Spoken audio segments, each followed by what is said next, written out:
Here is the non spoiler review of the film భారతీయుడు 2 Telugu movie. Tag line వచ్చేసి zero tolerance.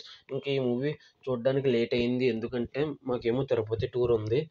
ఇంకా ఎలాగో మంగళవారం నాడు ఖాళీగా ఉన్నానని నేను చూశాను. తిరుపతిలోనే చూడడం జరిగింది సినిమా, అందుకే లేట్ అయింది తిరుపతికి వెళ్ళడం వల్ల. నిన్ననే మార్నింగ్ షో చూశాను, కానీ నిన్న రివ్యూ ఇవ్వడం కుదరలేదు. తిరుపతి అంటేనే బిజీ షెడ్యూల్ కదా, ఇవ్వడం కుదరలేదు. ఇంకా ఈరోజు మధ్యాహ్నం కుదిరింది, రెస్ట్ తీసుకున్న తర్వాత ఇస్తున్నాను రివ్యూ. నిన్న పొద్దున్న చూడడం జరిగింది తిరుపతిలో, ఈరోజు ఇస్తున్నాను. Sorry for the late review. ఇంకా ఈ మూవీ నాకు ఎలా అనిపించిందని తెలుసుకునేలోపు మా కంటెంట్ నచ్చితే లైక్ చేయండి, షేర్ చేయండి, సబ్స్క్రైబ్ చేసి పక్కనే ఉన్న గంట సింబల్ క్లిక్ చేసి మా ఛానల్ సపోర్ట్ చేయగలరు. ఇంకా కథ విషయంలోకి వెళ్ళిపోతే, ఇప్పుడు ఒక సంఘటన జరుగుతుంది. ఆ సంఘటన మీద సిద్ధార్థ్ స్పందిస్తాడు. ఇలాంటి సంఘటన ఎలా ఆపాలి అని అనుకున్నప్పుడు సిద్ధార్థ్ ఆపలేకపోతాడు మొత్తానికి. అప్పుడు ఏమో భారతీయుడిని రప్పించాల్సి వస్తుంది. కమ్బ్యాక్ ఇండియా అని భారతీయుడు మళ్ళీ రావాలని పెడతారు, కమ్బ్యాక్ ఇండియా అని.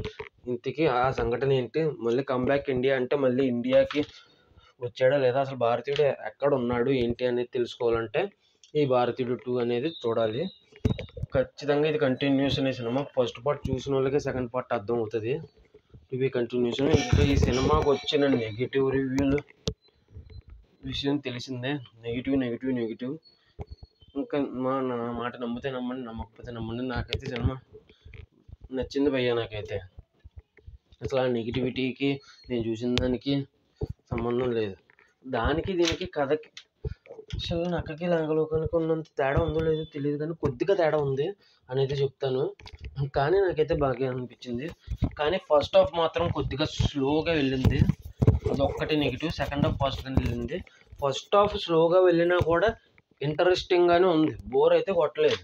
కానీ స్లోగా మాత్రం వెళ్ళింది అంతే, కానీ ఇంట్రెస్టింగ్గానే ఉంది. కానీ సెకండ్ హాఫ్ మాత్రం అసలు బోర్ కొట్టదు, స్లోగా కూడా ఉండదు, ఫాస్ట్గానే ఉంటుంది. ఫస్ట్ హాఫ్ స్లోగా ఉంటే సినిమా బాగోలేదు అని లెక్క ఎందుకు తీసుకుంటారండి. స్లోగా ఉన్నా కూడా ఇంట్రెస్టింగ్గా ఉందా లేదా అని చూడాలండి. చాలామంది అది చూడకుండా ఎలా పడితే అలా రివ్యూలు ఇస్తున్నారు. నాకు కొంతమంది రివ్యూలు చూసిన తర్వాత చాలా కోపం వచ్చింది. అసలు సినిమా బాగుంది, మరీ తీసి పడేసేయడంతలా లేదు. అలాంటిది యావరేజ్ అని కూడా చెప్పకుండా మొత్తానికి అటర్ ఫ్లాప్ అని చెప్తున్నారు. కొంతమంది డిజాస్టర్ అంటున్నారు. ఇది చాలా దారుణంగా ఉంది. ఇంకా ఈ సినిమా 20sలోకి 90s కాన్సెప్ట్ ఇది. ఆ 90sలో కాన్సెప్ట్ ఎక్కిన వాళ్ళకి ఎక్కుద్ది.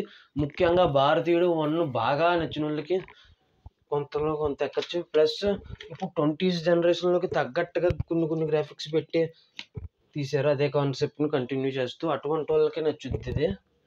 ఇంకా యాజ్ ఇట్ ఈస్ భారతీయుడు 1 లాగే 2 కూడా ఉండాలి, టెక్నాలజీ కూడా చూపించకుండానే అలా కంటిన్యూ చేసేయాలి భారతీయుడు 2 భారతీయుడు 1 లాగే అని అనుకుంటే, అలా అనుకునే వాళ్ళకి మాత్రం నచ్చకపోవచ్చు ఈ సినిమా. అక్కడే తేడా కొట్టినట్టుంది. ఇంకొకటి, స్లోగా ఉంటే ఫ్లాప్ అని ఫిక్స్ అయిపోతారు. నాకు అదే అర్థం కాదు. స్లోగా ఉన్న కథ ఆసక్తికరంగా ఉందా లేదా అన్నదే కావాలి, నాకైతే అదే కావాలి.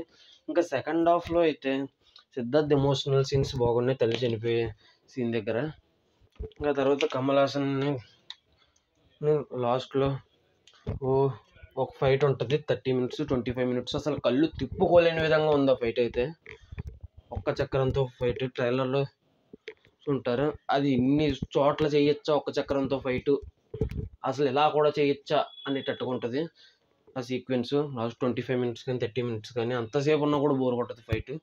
ఇంకా ముఖ్యంగా క్లైమాక్స్లో మాత్రం చెప్పులు రాళ్ళు ఇసిరే సీను, భారతీయుడి మీదకి ఇసిరే సీను, భారతీయుడి మీద వ్యతిరేకత వచ్చిందని చూపించే సీను, రాళ్ళు విసురుతున్నట్టు ఉండే సీను మాత్రం చాలా అద్భుతంగా చూపించారు. Highly emotional scene. Siddharth scene ఒకటి, ఈ సీన్ ఒకటి, ఇప్పుడు చెప్పిన సీన్ ఒకటి చాలా హైలైట్ సీను.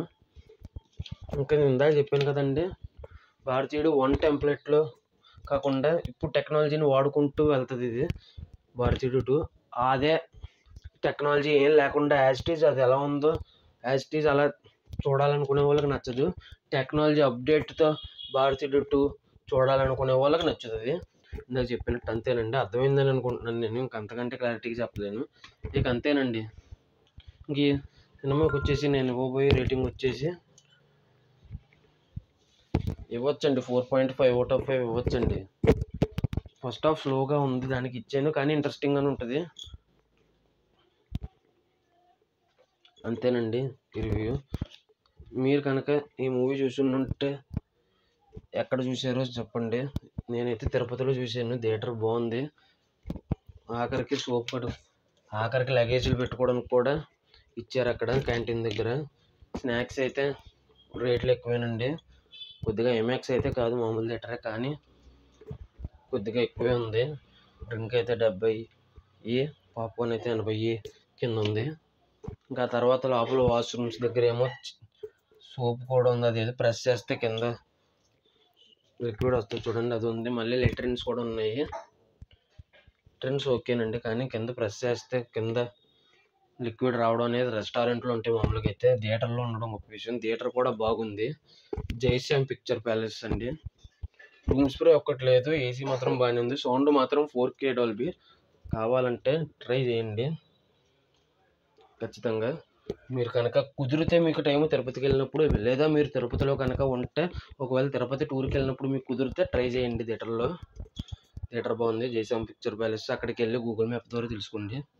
నేను అలాగే తెలుసుకుని వెళ్ళాను. ఇక అంతేనండి ఈ వీడియో. మీరు కనుక ఈ మూవీ చూసి ఉంటే మీకు ఎలా అనిపించిందో కింద కామెంట్ చేయండి. మా ఛానల్ నచ్చితే లైక్ చేయండి, షేర్ చేయండి, సబ్స్క్రైబ్ చేసి పక్కన ఉన్న గంట సింబల్ క్లిక్ చేసి మా ఛానల్ సపోర్ట్ చేయగలరు. Thanks for watching. జై Hind, signing off. Bye bye.